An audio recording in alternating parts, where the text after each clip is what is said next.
Assalamualaikum warahmatullahi wabarakatuh. Alhamdulillahirabbil alamin wa bihi nasta'in ala umurid dunya waddin. Asyhadu an la ilaha illallah wa asyhadu anna Muhammadan abduhu wa rasul la nabiyya ba'd. Amma ba'd. Puji dan syukur marilah sama-sama kita ucapkan kehadirat Allah Subhanahu wa taala yang telah melimpahkan rahmat dan karunia-Nya sehingga kita telah dapat tinggal di buminya dalam rangka beribadah kepadanya. Salawat dan salam semoga tetap tercurah kepada Rasul kita, junjungan kita, Nabi Muhammad Sallallahu Alaihi Wasallam. Allahumma salli ala Muhammad wa ala ali Muhammad. Ya baik, selamat pagi akhwat. Selamat bergabung dalam agenda positif, podcast Syiar Kreatif kita pada pagi hari ini. Semoga kita senantiasa bisa menjalani podcast ini dengan antusias dan menjalani aktivitas bermanfaat lainnya dengan penuh semangat. Afwan, sebelumnya izin perkenalan diri. Ana Sani Gia, biasa akrabnya dipanggil Sani, yang insya Allah akan memandu podcast kita pada pagi ini. Dan kali ini saya ditemani oleh seorang partner yang Masya Allah luar biasa sekali semangat belajarnya, ini Kak Ais. Assalamualaikum Kak. Waalaikumsalam warahmatullahi wabarakatuh, Sani. Apa kabarnya Kak? Alhamdulillah baik, Sani. Alhamdulillah. Oke, baik akhwat. Pada pagi ini kita akan mengangkat suatu judul atau topik yang sangat menarik dan sangat relate, sangat lekat kaitannya dengan kehidupan kita, yakni tentang meningkatkan cinta kepada Allah. Jika kita bicara soal cinta, mungkin banyak yang akan terbayang. Entah itu cinta kepada Allah dan Rasul-Nya, cinta kepada Islam, cinta kepada Al-Quran, cinta kepada kedua orang tua, dan lain sebagainya. Namun bila kita tanyakan cinta kepada para anak muda di zaman yang serba rusak sekarang, mungkin kebanyakan mereka akan membayangkan cinta dengan interpretasi yang sudah mulai terdistorsi. Dan apabila kita perhatikan lagi, banyak ketidakteraturan dan konflik di dunia ini, dalam kehidupan ini, entah itu berupa perceraian, perselingkuhan, gejolak perasaan yang memicu kalutnya pemikiran kita dan lemahnya iman kita, mungkin akan berakar dari lalainya kita dalam menjaga kecintaan terhadap Allah. Nah, oleh karena itu, kita akan beraguk ilmu terkait topik kita langsung dari lisannya Kak Urfa sebagai pemateri kita yang insya Allah dimuliakan Allah. Assalamualaikum Kak Urfa. Waalaikumsalam warahmatullahi wabarakatuh, Sani. Apa kabar ya Kak? Alhamdulillah baik. Alhamdulillah. Mungkin sepatah kata semangat dulu nih Kak buat kita semua Kak. Masya Allah, semoga akhwat-akhwat yang mendengarkan atau seluruh pendengar podcast ini dalam keadaan sehat, dalam keadaan berisi syukurnya sangat full ya pada hari yang sangat diberkahi ini. Amin. Amin. Mungkin itu, Sani. Syukuran Kak Urfa. Untuk sebagai pertanyaan pembuka, mungkin kita awali dengan kata why kali ya Kak. Kenapa? Kenapa sih Kak kita harus meningkatkan cinta kepada Allah Kak? Oke, baiklah. Mungkin akan izin menjawab ya. Jadi kan kita pada hari ini kita sedang membahas tentang rasa cinta ya. Jadi pertanyaannya kenapa kita harus meningkatkan rasa cinta kita kepada Allah ya? Pertama-tama hal itu adalah sebenarnya merupakan tujuan kita diciptakan di dunia ini adalah untuk beribadah. Allah menciptakan khalifah di muka bumi, tidak lain dan tidak bukan tujuannya itu adalah beribadah pada Allah. Dan pada kesehariannya kita sering merasa berat melakukan ibadah-ibadah itu, atau kita melakukan aktivitas-aktivitas yang berkaitan dengan kata ibadah itu terasa berat dan terasa sungkan gitu.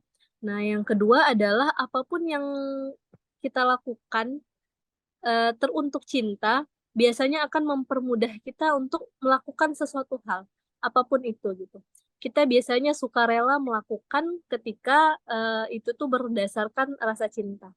Jadi jika selanjutnya ditanyakan mengapa kita harus meningkatkan cinta kita kepada Allah agar kita merasa ringan dan sukarela mengerjakan tujuan kita diciptakan itu. Jadi ketika kita mencintai Allah, maka kita akan merasa ringan untuk mengerjakan pekerjaan-pekerjaan apapun yang Allah tujukan kepada kita. Apapun yang Allah maksudkan kepada kita. Yaitu yang terutama sekali adalah ibadah. Maka ketika kita menumbuhkan rasa cinta kita di dalam hati kita, maka kita akan merasa sangat ringan melakukan ibadah-ibadah itu. Bahkan kita merasa bahagia ketika melakukannya. Karena kita melakukannya atas dasar kecintaan kita. Mungkin itu ya, Sani. Oke, Masya Allah. Berarti untuk meraih cinta itu sendiri butuh adanya pengorbanan ya Kak, sebagai pembuktian atas cintanya ya Kak, agar ringan apa-apa yang kita kerjakan atas nama cinta. Oke, baik. Pertanyaan selanjutnya mungkin apa yang terjadi jika kita melupakan Allah Kak? Subhanallah ya. Jika pertanyaan tadi ketika apa yang akan terjadi jika kita melupakan Allah gitu. Jadi kata melupakan Allah itu sebenarnya sangat menakutkan ya, Sani dan teman-teman. Kata melupakan Allah itu adalah kata terjauh ya. Kata terjauh yang tidak kita inginkan dalam diri kita. Nah, untuk sampai pada melupakan Allah itu adalah hal yang berat sebenarnya. Namun jika hal itu mungkin saja terjadi ya, terjadi berarti kita sudah terlalu jauh meninggalkan apa-apa yang menyebabkan rasa cinta kita kepada Allah. Jika kita sudah sampai pada kata melupakan, berarti kita sudah terlalu jauh meninggalkan apa-apa saja penyebab cinta kita kepada Allah.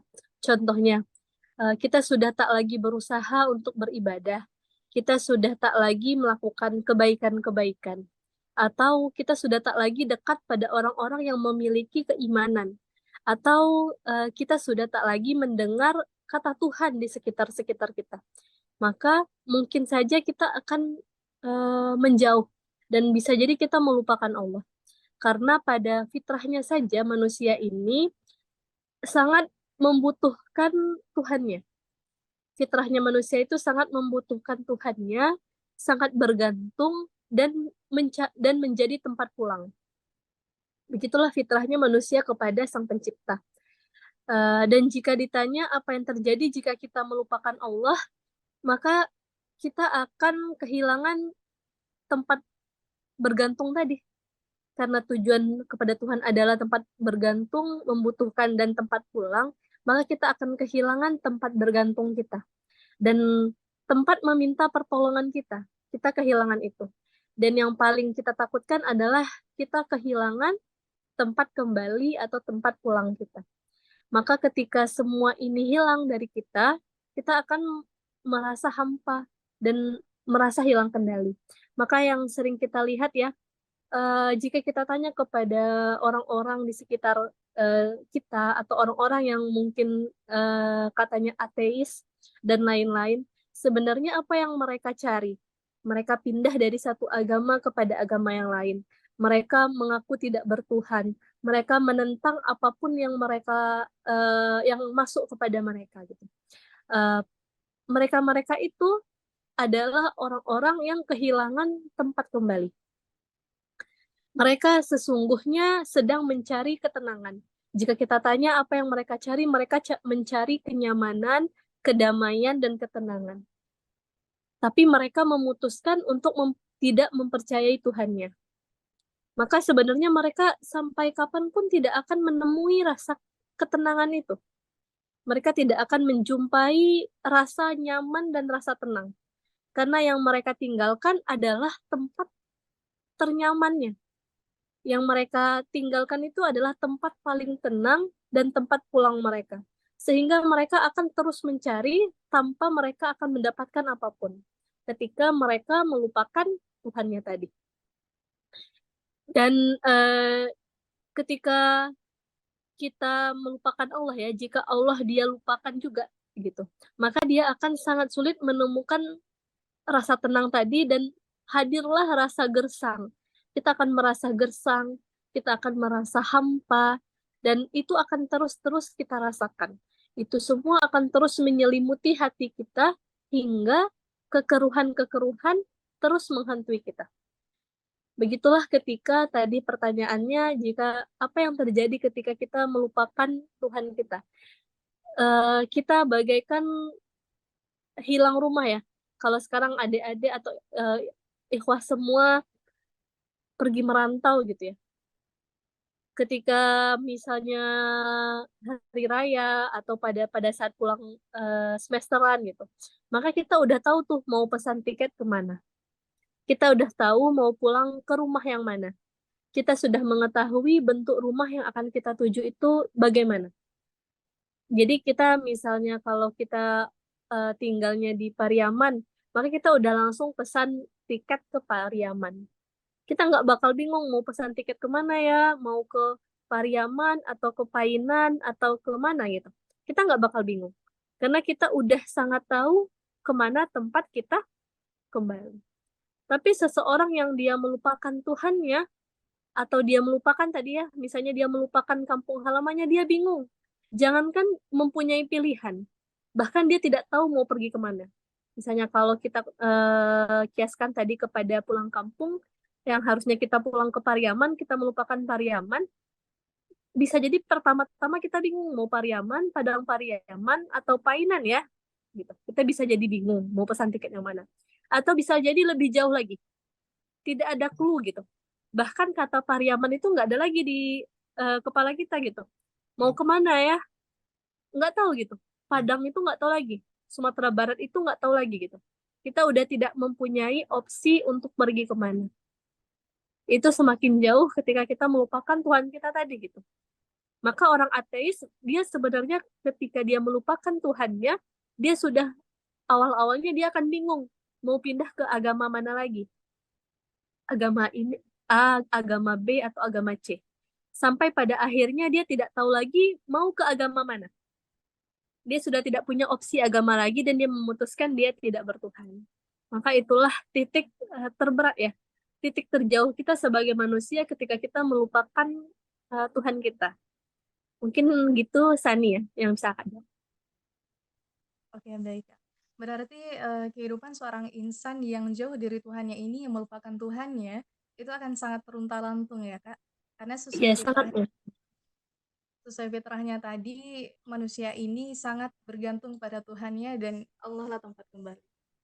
Lalu bagaimana cara kita meningkatkan cinta kepada Allah di tengah ujian yang tiada henti nih? Iya ya. Ketika kita diberikan ujian ya yang tiada henti ya. Iya, Kak. Sebenarnya konsepnya yang kakak dari ini dari sudut pandang kakak ya. Kakak selalu merasa dan selalu berpikiran bahwa kata cinta itu ya, cinta itu adalah sebuah kata kerja. Cinta itu sebuah kata kerja. Mungkin sudah dimengerti ya. Coba kakak jabarkan bahwa maka sama halnya dengan contohnya kayak gini. Ketika kita lapar.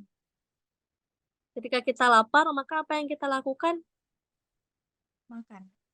Makan ya. Maka kita mengerjakan makan.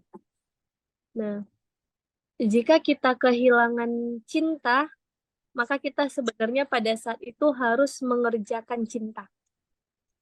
Kita harus berusaha untuk mencintai. Kalau kakak, ini ya mungkin alasan-alasan klasik kita agak melipir dikit ya, misalnya pada kasus-kasus perceraian zaman sekarang misalnya ya. Jika ditanyakan kenapa memutuskan untuk bercerai, salah seorang dari pasangan itu mengatakan bahwa aku sudah tak cinta lagi. Alasan untuk bercerai adalah aku sudah tidak cinta lagi. Padahal pada titik itu, ketika dia bilang dia tidak mencintai lagi, maka pada saat itulah dia harus mencintainya. Dia harus bekerja untuk mencintainya. Karena rasa cinta itu adalah rasa kata kerja gitu. Itu bisa dikerjakan, itu bisa dilakukan gitu. Rasa cinta itu bisa ditumbuhkan gitu. Maka ketika misalnya mungkin kita mau menikah nanti gitu ya, atau gimana gitu ya, aku tidak mencintainya, dia nggak kriteria aku A, B, dan C gitu ya, yang lain-lainnya gitu. Maka pada saat itu ketika kita sudah akad gitu ya, maka pada saat itulah dia harus bekerja untuk mencintai pasangannya. Karena mencintai itu adalah hukumnya wajib untuk hal itu gitu. Maka kita harus bekerja untuk mencintai. Nah, jadi mungkin kita ke halo, halo, suara Kak dapat terdengar? Terdengar, Kak? Terdengar ya? Afan, ini ada panggilan. Jadi ketika ditanya tadi ya bagaimana kita meningkatkan rasa cinta kita ketika musibah itu terjadi dan yang lain-lainnya gitu. Maka persoalan ujian dan musibah seharusnya ini menjadi faktor kita mengerjakan cinta itu gitu. Jika Allah memberikan kita tuh cobaan, ujian, maka sebenarnya itu adalah faktor kita mengerjakan cinta. Karena pada saat itulah biasanya seseorang hamba berada pada titik terendah, titik terbawah. Pada saat itulah seorang hamba berada pada titik terbawah, pada titik terendah, maka dia sebenarnya harus sedang mengerjakan cintanya. Dan uh, maaf ya ini tadi ada yang nelfon. Selanjutnya tempat bergantung, maka dia harus mencari ketika dia titik terbawah, maka dia akan kembali pulang, dia akan mencari tempat bergantung dan tempat berserah. Maka dari itu dan saat itulah kita harus mengerjakan cinta kita agar mendapatkan tempat bergantung kita yang kita cintai, yaitu Allah. Dan konsepnya kita harus terus berpikir musibah dan segala ujian ini yang Allah berikan kepada kita adalah pertanda cintanya Allah kepada kita. Pertanda cintanya Allah kepada kita, maka Allah memberikan ujian kepada kita untuk meningkatkan derajat kita. Sehingga ketika kita mengerjakan cinta, maka kita sedang berusaha meningkatkan derajat kita di mata Allah. Maka ketika Allah meningkatkan derajat kita dan kita survive dalam hal itu gitu, kita menang dalam cobaan-cobaan itu, maka kita akan semakin dekat kepada Allah. Bagaimana ketika kita dekat kepada Allah, maka rasa cinta kita akan semakin meningkat. Rasa cinta kepada Allah dan rasa cinta Allah terhadap kita akan semakin meningkat. Dan kita akan senantiasa untuk mengerjakan cobaan dan ujian itu. Tidak ada rasa berat lagi di antara kita gitu. Maka kita sukarela mengerjakan hal itu. Karena kita tahu kita akan sedang naik kelas. Maka sebenarnya kalau ditanyakan dengan musibah ini apakah kita bisa melupakan Allah, seharusnya tidak. Karena pada saat titik terendah, fitrahnya manusia akan mencari tempat bergantung. Dan ketika dia mengetahui mana Tuhannya, maka dia akan bertambah cintanya kepada Allah. Begitulah Allah ketika menginginkan hambanya untuk saling mencintai. Mungkin itu Sani. Masya Allah. Sani juga dapat insight baru nih, Kak. Jadi cinta itu adalah sebuah kata kerja. Dan ketika cinta itu pudar, maka yang harus kita lakukan itu adalah mengerjakan cinta ya, Kak. Dan ujian itu merupakan faktor dari atau alasan kenapa kita harus lekas mengerjakan cinta. Lalu untuk pertanyaan-pertanyaan selanjutnya mungkin akan Sani serahkan kepada Kak Ais. Silahkan Kak Ais. Oke, baik. Terima kasih, Sani.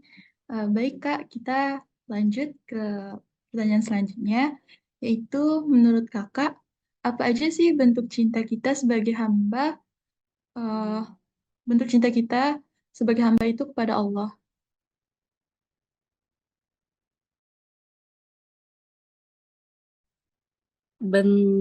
Bentuk cinta ya. Bentuk cinta kepada Allah ya. Kalau bentuk cinta kita kepada manusia biasanya apa? Menurut Ais? Biasanya kalau ke makhluk itu, Kak, membuktikan kesetiaan, eh, terus bisa diajak komunikasi, lalu eh, bisa diajak kerjasama baik dalam susah ataupun senang, selalu bersama gitu, Kak. Oke, Masya Allah. Sebenarnya cinta itu seperti itu. Jadi apapun bentuknya ya adik-adik semua, ya itu seperti itulah cinta gitu. Kepada siapapun. kepada siapapun itu kita akan harus merasa seperti itu. Maka sebenarnya kalau kita bilang ibadah, ibadah itu sebenarnya adalah bentuk cinta terendah kita kepada Allah. Jika hanya ibadah-ibadah wajib saja ya, itu sebenarnya adalah bentuk minimal, bentuk cinta paling minimal kita kepada Allah.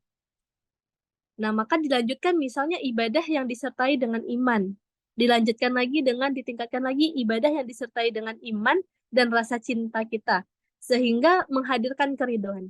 Maka itu meningkat lagi tuh kadar rasa cinta kita. Jadi kalau kita ibadah saja, kita bisa jadi belum terlalu cinta. Hanya kewajiban aja. Jadi kita melakukannya gitu. Tanpa menyadari bahwa kita mencintainya. Sama kayak kita sama temen ya, baru kenal. Atau sama kakak kelas baru kenal terus tuh disuruh adik-adik besok ikut besok aturannya pakai baju hitam putih ya gitu, kita mengerjakan saja gitu, tapi apakah kita mencintai kakak kelas kita itu atau kita menyayangi kakak kelas kita itu belum tentu gitu.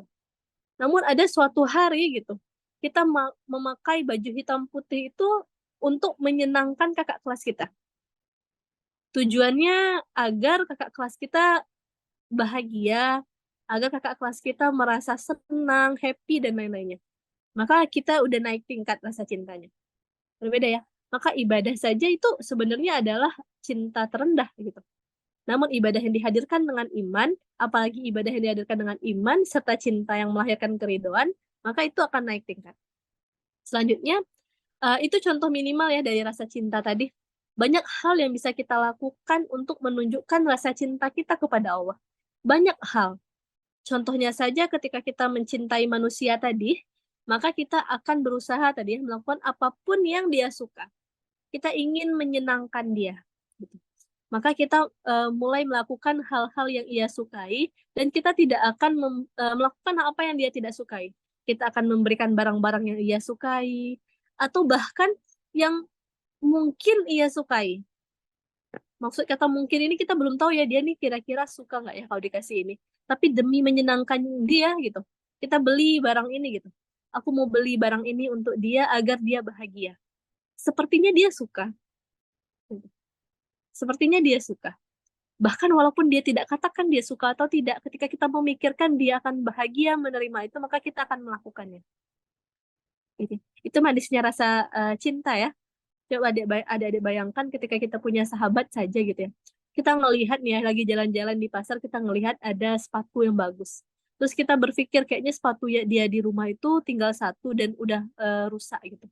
Kita pikir kalau kita beliin sepatu untuk dia, pasti dia bahagia. Gitu.